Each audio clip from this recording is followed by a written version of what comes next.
Today, I'm gonna unbox thousands of insects from this box right here. I know it's pretty small, actually. If you look at it, you're like, there's no way thousands of insects are in here, but trust me, there is. Not only that, I'm gonna show you how I house them. That's why I have all this stuff. I'm gonna show you how I keep them, how I breed them, and how you could do that as well, because tons of people ask me, like, how do I do this? How do I breed it? What do I do? So I'm gonna walk it through. Very, very simple. Now let's get to opening this box. Now I'm actually really nervous because one time I ordered a box and like the mailman was like rushing to my house and he like knocked on the door and I guess the superworms got loose inside the box and there was like just superworms like pouring out of the box and he's like, there's worms coming out of the box.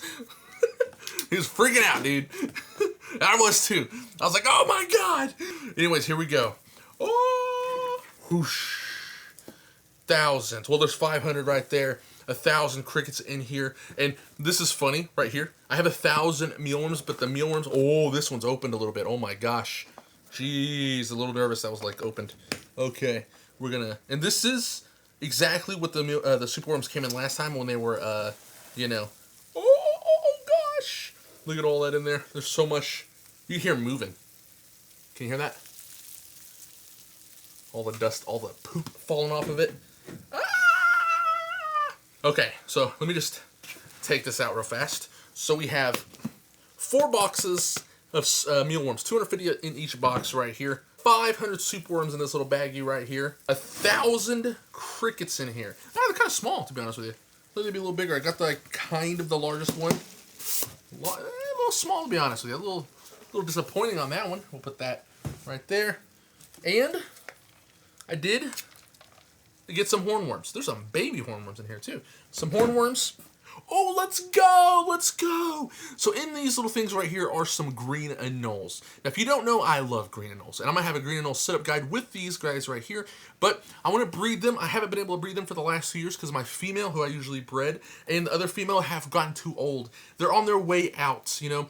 One of my female, Hermione, she is finally looking pretty old, man. She is like almost 10 years old. She's getting to where she's looking it as well. I haven't bred her in 2 years.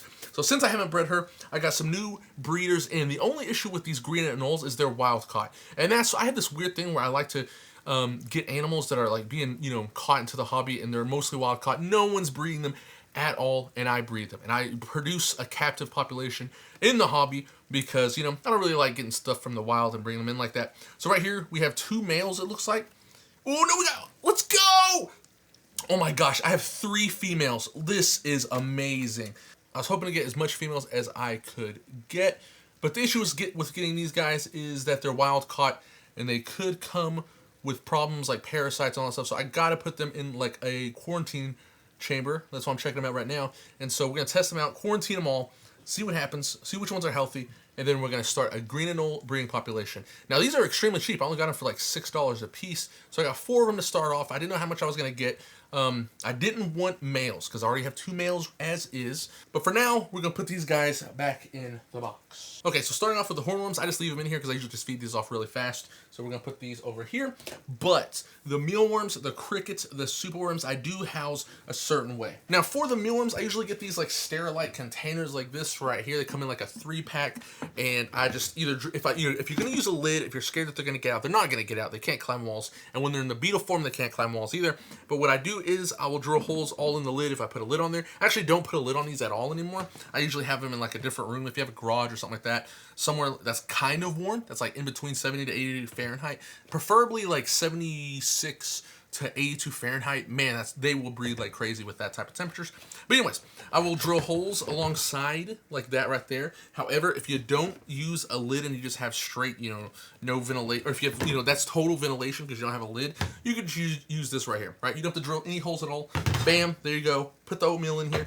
Now, one thing I see people get wrong is they don't use a lot of oatmeal or wheat bran oatmeal. It's the same thing. But there's like a line on here, and I will fill that up to the line. You almost can't see it, but there's a line on this little tub right here, and I will fill the oatmeal up to that line. It's like about 2 inches of oatmeal, but I grind it up, and people get that wrong as well. They either make it too powdery. If you make it too powdery when you blend it up, it'll mold faster because the humidity will just like stick to it. It'll absorb it. You want it like just grind up just a little bit, right? You don't want the big flakes, but you want to grind it up some. It's hard to do it, but I brought a blender in my room to show you what I'm talking about. Come here, blender. Yes. Oh, yes. So here I have my blender for my animals because, you know, my wife is like, you got to have a blender for your animal stuff. I'm not using that crap. No, you know, understandable. To fill up one of these, you have to have a whole one of these, basically. So I have 3 of these I'm going to use. So I got 3 of these, kind of. They didn't have enough at Walmart, so I grabbed 2 of these, the smaller ones. Hopefully this works. We're about to find out. You pour in just a little bit. You don't want to pour in a lot. I know it's kind of crazy. You think like you just fill it all the way up to the top. But that's where people kind of get around. I only fill it up like halfway, even like this amount right here, right? And you just kind of close it. And then I do like, honestly, anything. Just mix it up, you know? A mix, a liquefy, a grind. I'll do like an ice crush.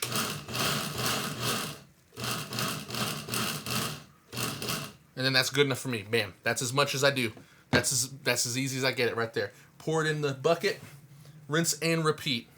It's not a lot. You don't have to blend it a lot. You just have to kind of chop it up, you know, where it's not as much flaky. It kind of has some powdery stuff to it. So let me do it one more time to kind of show you, hopefully, you know, like I said, halfway. There we go. Because if we do too much, the bottom will just grind up and the top won't, right? So let's do a little bit of... And then it kind of falls down, you know? But I really watch it. It's not like I can't tell you like a formula to it. I just look at it, right? I'm like, okay, this is, you know, it's kind of powdery. It's kind of not powdery. Like, this is perfect to me. Let me show you right here. You see what I'm saying? It's like, it's kind of powdery. I should not do that. I should not put my hands in there. My God, what am I doing? Anyways, so like, if I pour it in there, it's just chopped up, right? Mistakes almost made. Anyways, you see how it's it's grinded up pretty good, but it has some powderiness to it. You know, it almost looks like it's not, like, chopped up. But if you look at it right here, and look at it right there, see? This is not chopped up, and that's chopped up. That's basically what I want. Sometimes you realize mistakes when you're about to make them, am I right? All right. And that's all I do. I just rinse and repeat that until I fill up an entire thing. Now, the real test is to see how many of these little ones do we need to make one of those. I think 2 is going to be good.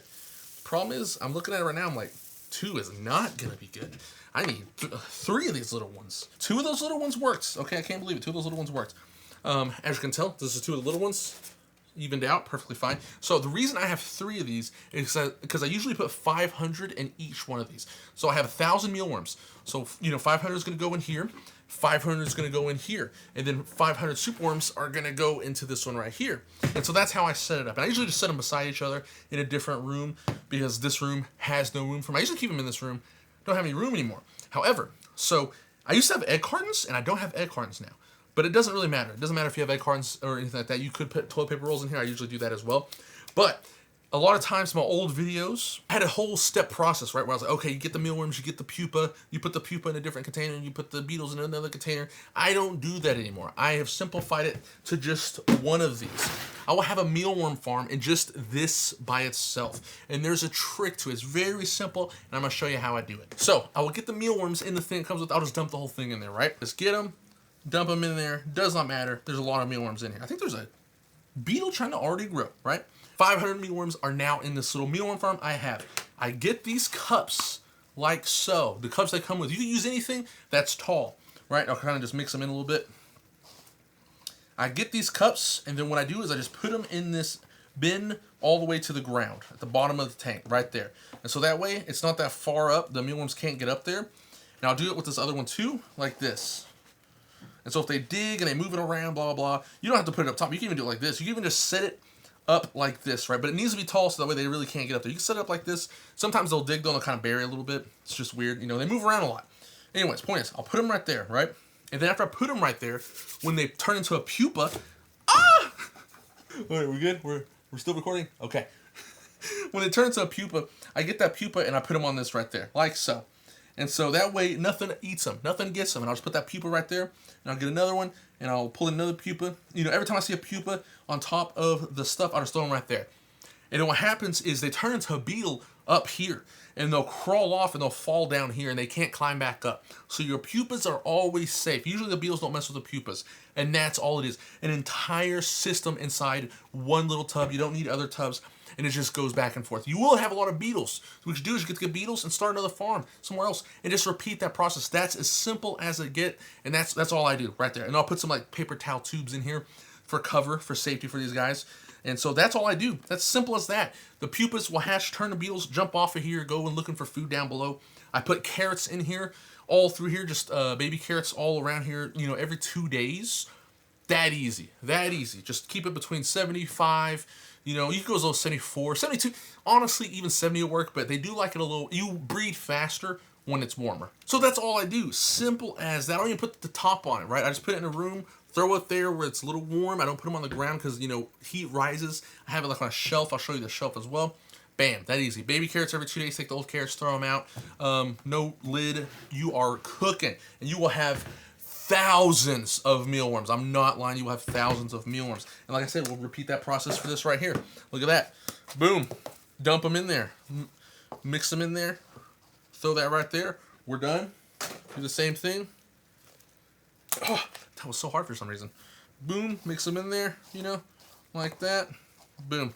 Easy, we're done. Look at that. Wonderful, wonderful, wonderful, wonderful.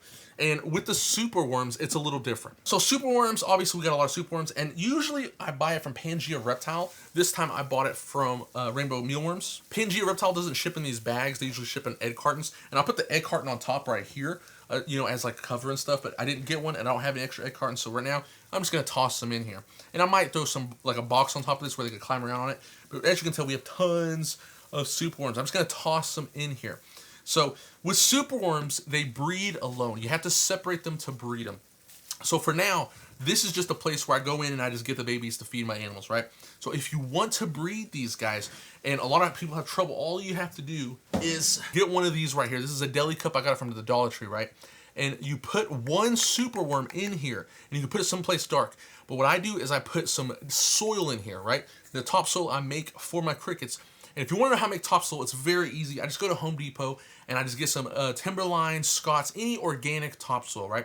It could be anything. As long as it's organic, doesn't have fertilizer, doesn't have poop in it, like manure, you're good. I get some play sand as well. It costs like $5. I put 1 gallon of play sand in the topsoil. Now topsoil, I use it for many things, and topsoil changes just all the time. Sometimes there's a lot of wood chips in there. Sometimes it's a lot of clay. I like it when it's clay, but if there's a lot of wood chips in there, doesn't matter. I just need some dirt-like stuff that's really cheap for my feed insects. You could also use this for tropical substrate. The topsoil I got today, lots and lots of bark in there. I didn't really like it, but if you have that, you could use it for tropical tanks. Those type with like a lot of bark on it, tropical tanks do really well with that. So I have 2 little like tubs. These are 18-gallon Sterilite tubs that I'm mixing it in.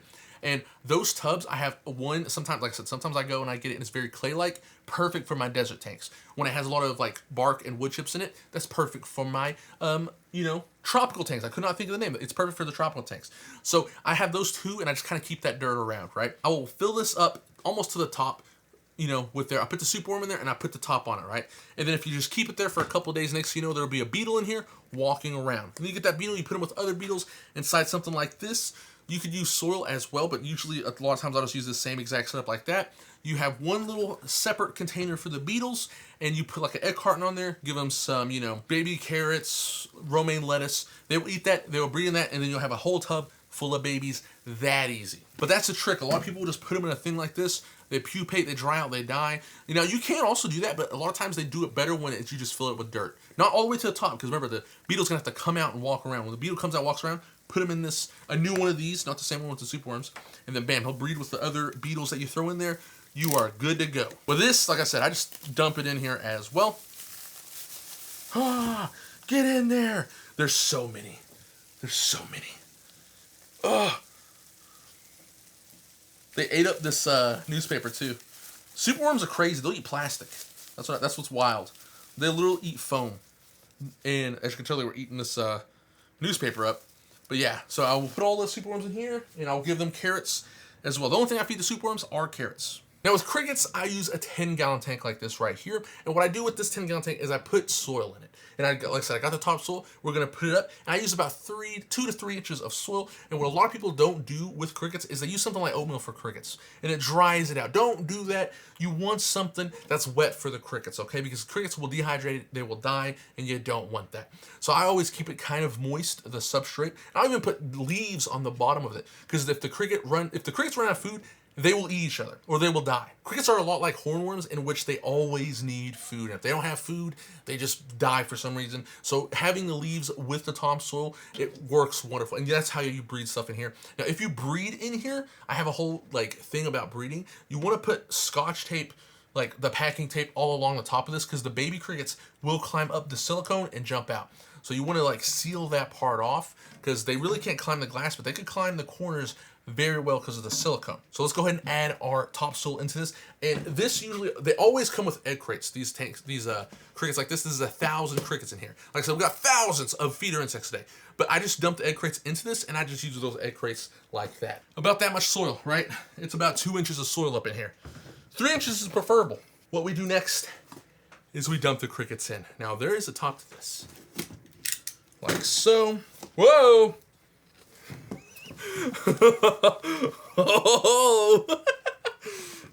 I've been doing a lot of funny things lately. Anyways, there was a lot of crickets that came out of there when I did that. Whoa! Someone jumped out. Bastards. Okay, so then I just dump them in, like so. Oh man, there's definitely 1,000 in here. Oh my god! It's not opening. It's not opening very well. Come on! Stop climbing up!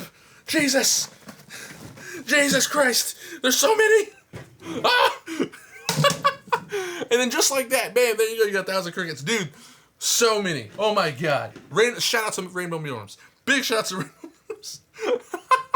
Dude, they just kept coming. I was just like, stop it. Plus the box, it was really hard to knock those out of there. Anyways, I'm gonna fix this, okay? We're gonna fix this. Holy moly, holy mackerel. Times like this. Now, I will say a lot of these died in here, okay? A lot of them did die. There's a bunch of dead bodies on the ground. And so what I do with those dead bodies, I try to take those out fast. Because dead bodies, crickets, around crickets, creates bacteria. Those crickets die from the other crickets because they feast on the dead bodies because crickets will eat anything. So try to take the dead bodies out of there. And this one kind of had a lot. You know, it was very hot when they shipped it. So let me take those out of there. And a lot of times people will say crickets stink. What you're smelling is the dead crickets, okay? That's what you're smelling. You take all the dead crickets out of there, you really don't have that much of a smell with the crickets. But if your crickets start dying, oh my god. Terrible. Insane. It was not.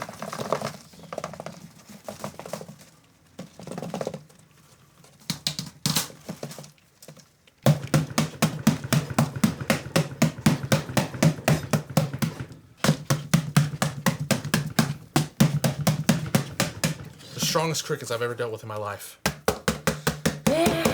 Got 2 escapees over here. Gotcha. Okay. Oh my god. That was so difficult. There were so many. They just would not stop. Oh my god. That was the worst time. That was the worst one I've never had one that bad. That was really bad. But the issue is there's a lot of dead ones in this right over here. I'm gonna put them on this corner. And I gotta like get all these dead ones and like scoop them up to a ball. Because, man, there's so much dead ones. But anyways, even though a lot died, that's the biggest thing I said. They dehydrate if they don't have food shipped with them. This one did have a little bit of food with them, but, man, they ate it. It's gone. So after this, what I'm going to do is I'm going to go through and pick out all those dead bodies right there. I put them in a pile. I'm going to put baby carrots in here, romaine lettuce in here. Very important. That's the biggest thing. I feed these guys romaine lettuce for hydration. I don't give them water. They will get all the water through the romaine lettuce. So I put that in here immediately. That's what I'm about to go do is grab the romaine lettuce and the baby carrots, throw that in here, throw that in with the baby carrots. I only use baby carrots for the mealworms. The superworms, boom, ready to go. And just like that, that's how I breed and keep most of my stuff. My roaches are very similar. If you want to see the roaches, I'll link that down in the description. If you want to see the green anoles that I got as well, me setting them up, me talking a little bit about them, I will. If you like and subscribe, I will have that video up as soon as possible.